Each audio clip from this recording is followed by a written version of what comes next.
everybody, and welcome back to Crossroads Kids Online. This is week 3 of our Rise Up series. And when you're climbing a mountain, there are guaranteed to be surprises. And today, I have some surprises for you. But first, let's sing this song loudly and declare that we can trust God's plan for us and be brave.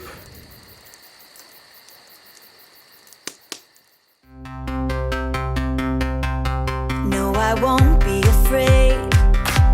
You are with me. You are right beside me every day. Even when it feels like everything's going wrong, I can look up to you, God, and find my strength.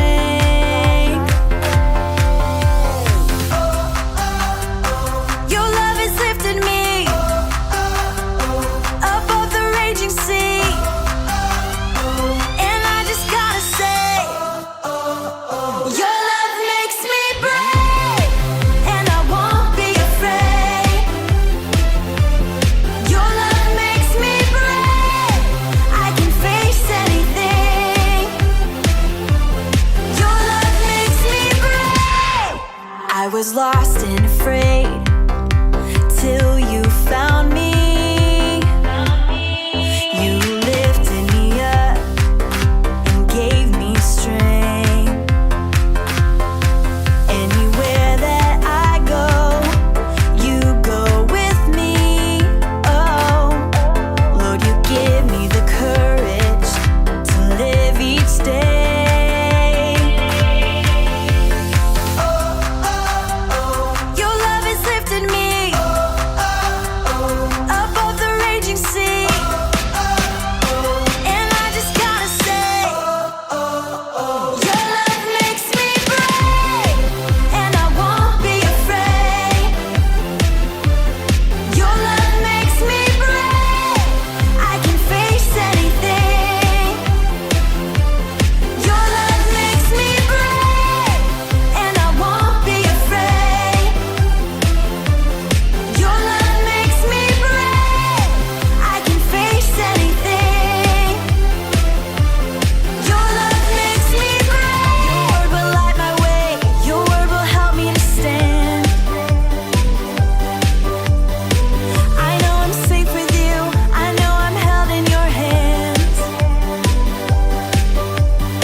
Hey everybody, we're back, and we are talking all about rising up together this month. And we have another awesome adventure for you today. Let's start with an activity that reminds us to be kind. Well, first, I'm going to show you a video of an exercise that's called a mountain climber. And then I'm going to give you we're going to put a 1 minute timer on the screen, and we're going to do mountain climbers for 1 whole minute. Are you ready? Here, let's watch this video, and then let's do it together.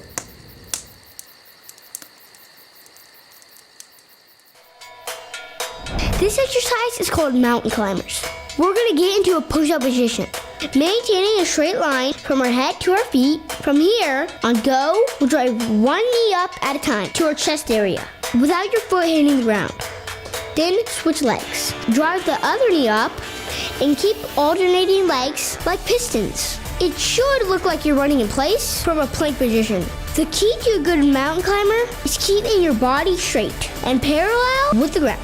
Don't just jump off of the ground. Drive your knees up towards your chest. Now you know how to do mountain climbers.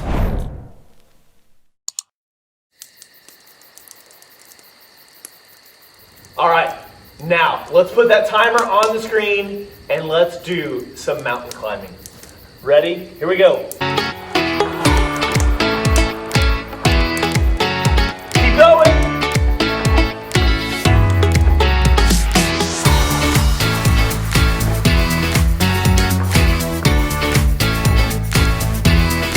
Keep going.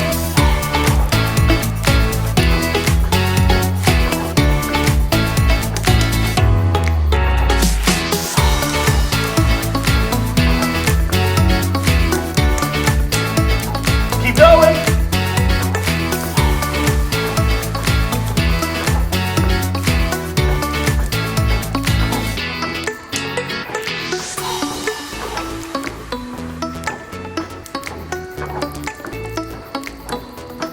Almost done. 10, 9, 8, 7, 6, 5, 4, 3, 2. I'm so tired. I think I'm going to have to find somebody else to tell today's Bible story, and I'm just going to curl up in this sleeping bag, and I'm going to take a nap. I'll see you guys later.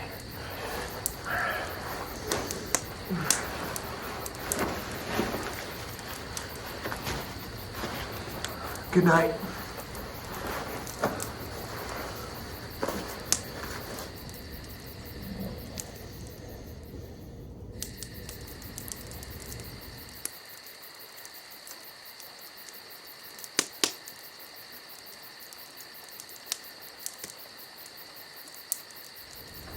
Surprise! Hey, today we're going to be telling a campfire story. Does anyone know what Peter did right before Jesus was put on the cross? That's right. Peter denied that he was a follower of Jesus 3 different times. I mean, he was probably afraid that he might be captured like Jesus was, so he told people he didn't have any idea who Jesus was. And Jesus told Peter that this would happen, even though Peter said he would never turn his back on Jesus. He did, just like Jesus had predicted. Peter's heart was so broken, and he was so excited that Jesus had risen from the dead, but he hadn't gotten the chance to talk to Jesus about what happened yet. He hadn't gotten a chance to tell him, like, hey, I kind of messed up, I goofed up. What about you? Have you ever done something wrong, like disobey your parents, or maybe they knew about it and you knew you'd get in trouble, but they haven't talked to you about it yet? Well, that's kind of where Peter was. And this, during this time, you know, the crucifixion happens. Matt's talked about that. Jesus rises from the dead, and then they're just kind of sitting there like, well, what do we do? And so one day the disciples, they decide, well, let's go fishing. And a lot of time had passed, but they weren't really catching anything. They're just throwing out their nets, and the nets are coming up empty, and nothing seemed to be going right. And then this person appears on the shore, and this person kind of calls out to them and says, hey, throw your net on the right side, on the other side of the boat. And they're like, kind of look at each other like, what should we do? And they're like, I guess maybe we might as well try it, right? And they did. And guess what happened? That's right. Their net filled with a bunch of fish. And the disciples realized that the person calling out to them on the shore was Jesus. And Peter specifically was so excited that he jumped out of the boat and swam to shore to see Jesus. When Peter got to shore, Jesus invited Peter to sit and eat. And the other disciples followed after they brought the boat to shore as well. And during this time, Jesus simply asked Peter if he loved him, if he loved Jesus. And of course, Peter did. Jesus gave Peter a mission to take care of Jesus' followers everywhere. And it didn't matter what Peter had done. In fact, Jesus wanted Peter to know that he was forgiven and chosen to do something special for God.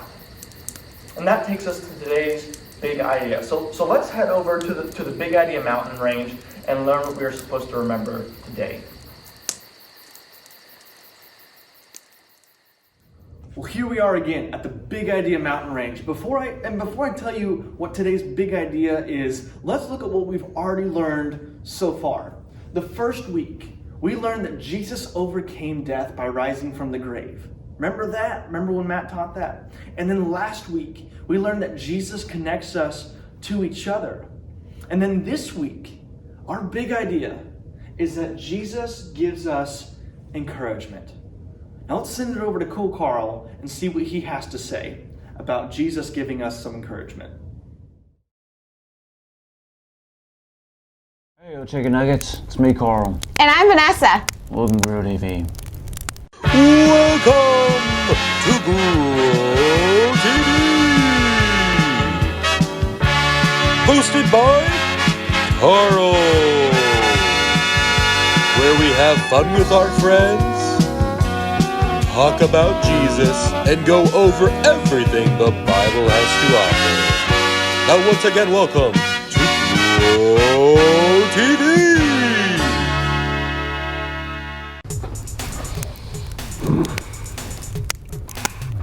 Carl. Psst, Carl. Are you going to start? What? Oh, yeah, sure. Hey, kids. Today we're gonna count our fingers. Count our fingers? Yeah. Don't you think we might want to play a game? Okay, we can play a game. We can play who can count their fingers the slowest. 1. All right, Carl. That's it. Head up. I don't wanna. Come on. Get up. Come on. Get up. Did that hurt? No. Okay, yes. Come on, Carl. These kids want to know what's wrong. No, they don't. No one does. After what I did, no way. Wait, what did you do? Something horrible. Just awful. Listen, no matter what you did, you can always tell me. Come on, we're friends, Carl. I don't know. You promise you won't tell no one? I promise. Okay. Well, my good friend Andy invited me to go camping with him last week, and he really wanted me there. That sounds fun. Kind of like what we're doing now. It was gonna be super fun, but when it came to the day, I decided to change my mind and not go. Why did you not want to go? I guess I just felt like staying home and playing video games. Oh, I get that. It's not a big deal. At least you told him you didn't feel like going. You did tell him you weren't going anymore. Oh, Carl. I told Andy I hate camping. But you love camping. I know, it's a terrible thing to do. I feel awful. No, he'll never forgive me. I also lied, and that's a sin. Now God is upset with me. Well, Carl, I think you'd be surprised. Surprised at how mad they are? Oh, great. No, well, just like Peter was surprised, I'm sure that you would be too. Peter? Peter, the teacher at the high school that smells like a pineapple? No, Peter in the Bible, the disciple. Oh yeah, what about him? Well, you remember last week's story, right? Sure, we talked about how Jesus overcame death. He died for our sins, and then 3 days later he rose back up to life. Yep, but you do remember what happened before that story, right? I can't. Well, after Jesus was arrested, all the disciples scattered because they were scared of being arrested for being a follower of Jesus. One time, there were people coming up to Peter accusing him of knowing Jesus, but each time he was asked, he said he didn't know Jesus. What? He's lying. He knows Jesus. He was a disciple, for crying out loud. He was Jesus' friend. I know he lied 3 times and denied Jesus by doing it. He really did something really bad. Oh, I know what that feels like. So after Jesus had died, Peter returned to fishing. Oh, he went back to his old job. He must have been down in the dumps, huh? Probably. I mean, he spends years with Jesus and begins to truly depend on him. And bam! Ruins his relationship with his friend and his teacher by turning his back on him not once, not twice, but thrice. Yeah, it certainly had an effect on him. So while they were fishing, a man walked out on the shore and realized they were not catching anything. He called out to them and told them to cast their net on the other side of the boat. They listened and then bam! They caught so much fish that they couldn't even pull the net up. Wow, that was their lucky day. Thank goodness that guy helped him out. That sounds exactly like something Jesus would do. Wait, you're telling me that was Jesus? Of course, it wasn't just some random guy, it was Jesus. What? He was raised from the dead, then he decided to go help out the disciples? How awesome! Did they recognize him? They did. They were so happy to see him, but Peter was so ready to see him, he couldn't wait. He took off his cloak and jumped in the water and got to Jesus as fast as he could. But I bet Jesus wasn't as happy to see Peter after the whole I don't know Jesus thing. That's what you think, but nope. Jesus sat down and talked to Peter, and it was a surprising talk. Surprising how? Well, after they got done eating, Jesus asked Peter a question 3 times. Jesus asked if Peter loved him, and 3 times Peter said yes. Then what did Jesus say? He told Peter to feed his sheep. I wasn't aware Jesus was an owner of sheep. When did he get into sheep farming? No, Jesus meant for if Peter loved him, that he should take care of all of God's children and do what Jesus had taught him to do. That makes a whole lot more sense than Jesus owning livestock. But what doesn't make sense is how Jesus forgave Peter after all he did. No, it doesn't make sense, but that's what's amazing about Jesus. He does things that go against what we think is normal. His love and forgiveness goes beyond anything we could ever understand. That is awesome and super refreshing to hear. Why do you say that? Well, if Jesus can forgive Peter for all he did, then I'm pretty sure Jesus can forgive me for what I did by kind of lying and not going on Andy's camping trip. I think you're right, Carl, and I think Andy will understand if you explain what happened. Jesus shared with Peter that he loved him and had big plans for him despite his mistakes. Wow! Not only does he offer love and forgiveness, but Jesus gives encouragement. Carl, that's our big idea! Yes! Today's big idea is Jesus gives encouragement. So let's say it out loud on the count of 3. 1, 2, 3. Jesus gives encouragement! Yeah! Way to go, everyone! Woo! So are you gonna be okay, Carl? Yeah, I think so. Carl, I thought you said you hated camping. Andy, I don't, but I really kind of just wanted to stay home last week. So you lied to me? Yes. It's okay, I forgive you. I'm sorry, Andy. I'm sorry. Don't cry. I'm gonna cry if you cry. If you cry, then I'm gonna start crying. I'm already crying. I don't. I'm so sorry, Andy. Guys, let's try to keep it together. Andy! I'm so glad we're friends. All right, kids. See you next week. I'm terrible. I'm a bad friend. Thank you for watching, and tune in next week for a new episode of Pro TV.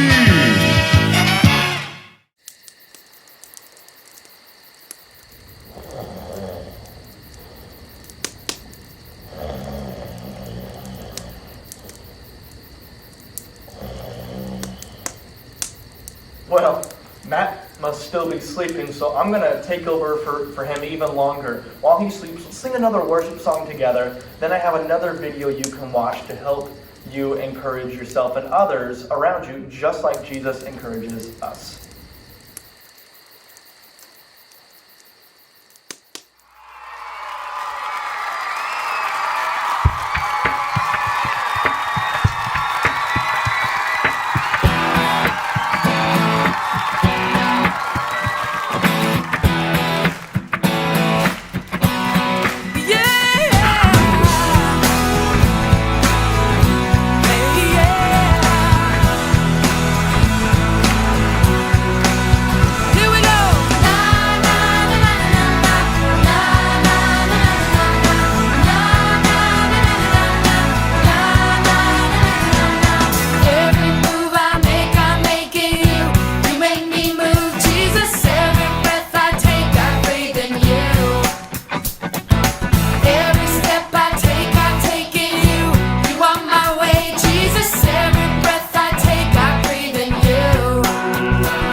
are gonna sleep today.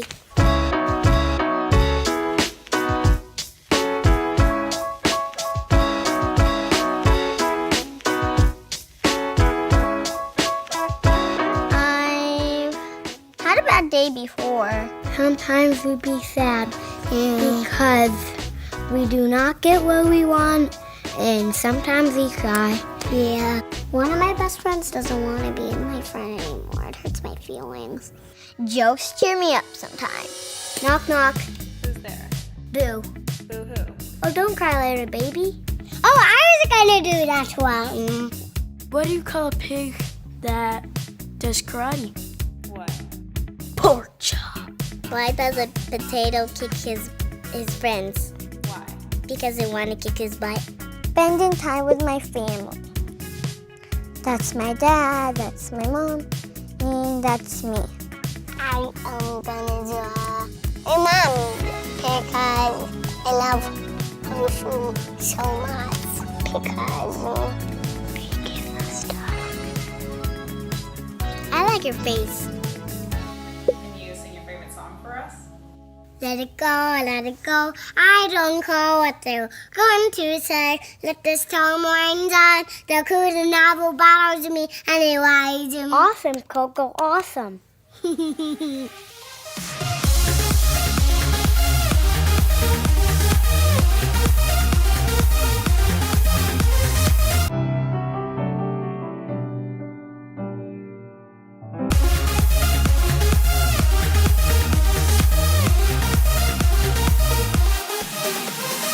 I like to dance and I really want to do it one more time.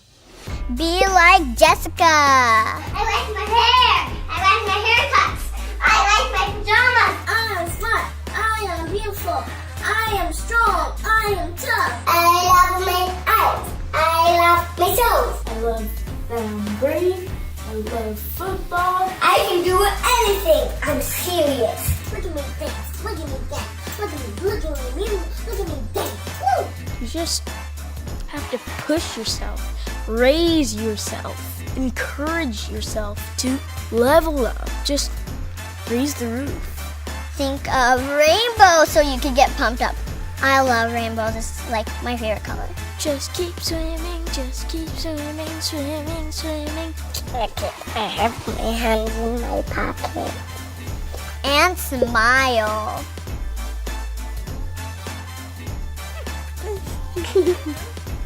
The world needs you.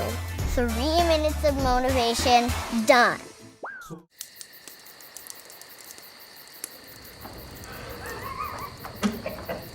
I don't know about you, but those kids were pretty funny, right?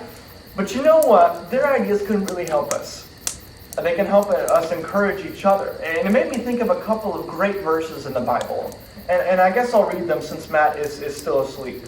And this comes from Psalm 4, 1 through 2. Actually, if you have your Bible, I want you to go ahead and get that out too. And you can follow along while I'm getting there. Psalm 4, 1 through 2 says this. Answer me when I call to you, O God who declares me innocent. Free me from my troubles. Have mercy on me and hear my prayer. How long will you people ruin my reputation? How long will you make groundless accusations? How long will you continue your lies? Can you imagine what would have happened to Peter if God didn't show mercy? God is a good God, and he shows us mercy. And Jesus encouraged Peter and told Peter that there was a plan for his life, even though Peter had done something really disappointing. Jesus used this moment as a time to encourage Peter with words and actions. What about you? Who do you need to show mercy and encouragement to today? You know what we should do? I think we should encourage Matt to wake up from his nap. Maybe he needs some motivation to keep going and keep exercising so he won't be as tired. Hey, Matt. Huh? Matt. What? Matt, wake up, man. Wake up. Oh, that was a good nice little quick nap. Matt, that wasn't a quick nap at all. You've been asleep for a long time, dude. What? I was supposed to tell the Bible story and then the big idea and then show this video and worship and all of that. Like, How long have I been asleep? Dude, you've been asleep for like 30 minutes. Oh, man, I got a lot to do. I gotta catch up, then, don't I? Oh. Well, Matt, here's the good news, man, is you've been doing a lot recently. And you've been working day in and day out for Crossroads kids, and you've been giving them the Bible, you've been putting these videos together. I mean, I think really you deserved that nap, and I was really glad to teach while you took that nap, because I want you to be able to rest and to have that time where you can rejuvenate and then get ready for what's coming up in Crossroads Kids. So I was really glad to do that, man. So you showed the video of those kids, those funny kids, Yeah. and you saying every move I make, Mm-hmm. and you did the big idea that Jesus gives encouragement. Mm-hmm. Oh, well, thank you. That is, man, that's exciting. That's encouraging to me. Thank you, Phil. You're welcome, man. And I got a nap. And you got a nap. Yeah. Look at that. Well, you know what, boys and girls? I think our job here is done. Okay. And I think it's time for some family small group time. So why don't you go get those parents? And parents, now it's your turn. It's your turn to lead your family and be in those spiritual discussions that we're going to put on the screen. And I'll see you guys next week as we finish our Rise Up series and see what Jesus does for us next week as we get to the top of the mountain. Bye-bye.